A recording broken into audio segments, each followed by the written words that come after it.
Q&A again, here with Michael Pierce of Michael's Health Answers. Michael, we've been talking a lot of healthy stuff lately, but most people like a little fun food in their lives. What sorts of treats would you suggest we could indulge in on special occasions, of course, without any great harm? I've heard that donuts are amongst the worst foods we've invented, so I take it those are out of the equation.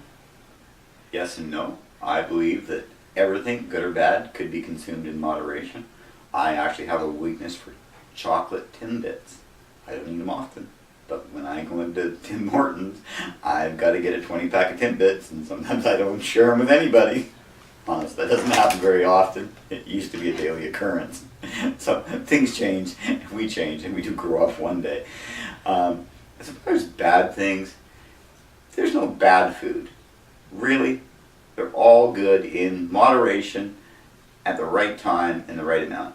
A lot of people would say, don't eat potato chips, and I don't like a lot of their flavors, but when I seek out a good potato chip, I go for the ones that are 50% less salt. Who knew that was available? But the 50% less salt chips have a quarter of the calories of the ones that have full salt.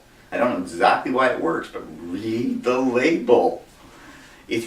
Some chips, again, it ranges anywhere between 25 and 75% fat. The calories can range anywhere from 50 to 300 calories for a 50-gram serving.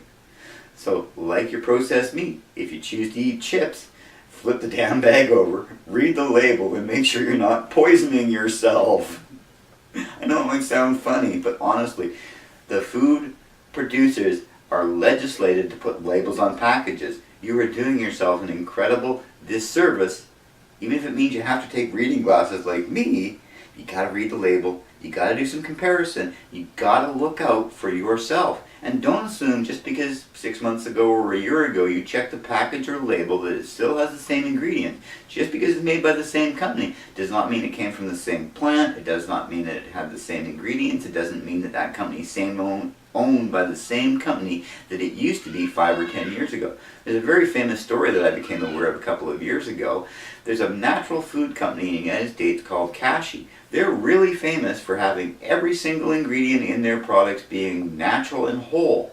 Strange thing is, about 3 years ago, Kashi was bought by the Monsanto Food Corporation. They now use genetically modified products in all their food.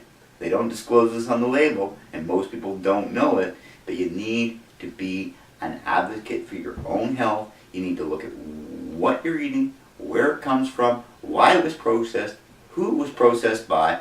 Just put some thought to it. Go to Google. Search these things out. There is an incredible amount of information if you ask the right questions. Go to my website. There's a couple of other good quality health websites out there, and if you go and read their stuff and ask the right questions, all the information you need to have a better, healthier diet is right in front of you. Unfortunately, most people don't understand that health is an inside-out job. And what I mean by that is if you don't put the right things inside you, the outside can never be healthy. I had the experience. For 30 years I filled my body with negative calories and bad food, and I put on 10 pounds every year till I was over 300. I'd take off 5 in the summer, 10 pounds in the winter would add on. I'd take off 5 in the summer, 10 pounds. Sooner or later, I was so big I couldn't fit in this chair without rubbing my waist. That would be pretty bad now. Chair's as wide as my shoulders are, so think about it. Don't get there. Don't go there. Look at the labels. Think about what you're putting in your body. And always make the healthiest choice, even when it's bad food. I like deep fried chicken wings. I don't deep fry them anymore. Last year for Christmas, my kids, because they love me, and they chose to do it, bought me an air fryer.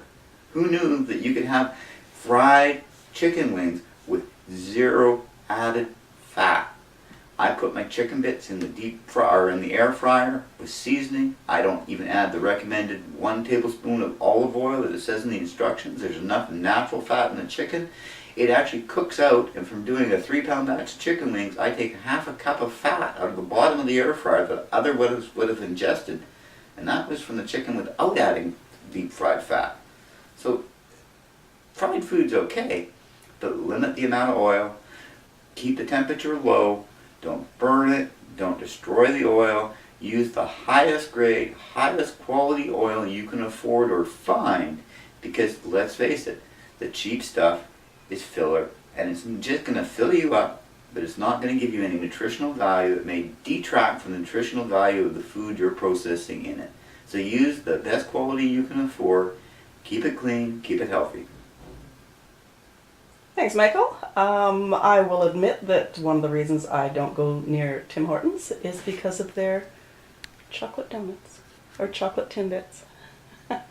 I knew I liked you for a reason. Everybody that's gotta like chocolate. There's something wrong with people that don't like chocolate. Just chocolate Timbits. Okay, thanks, Michael.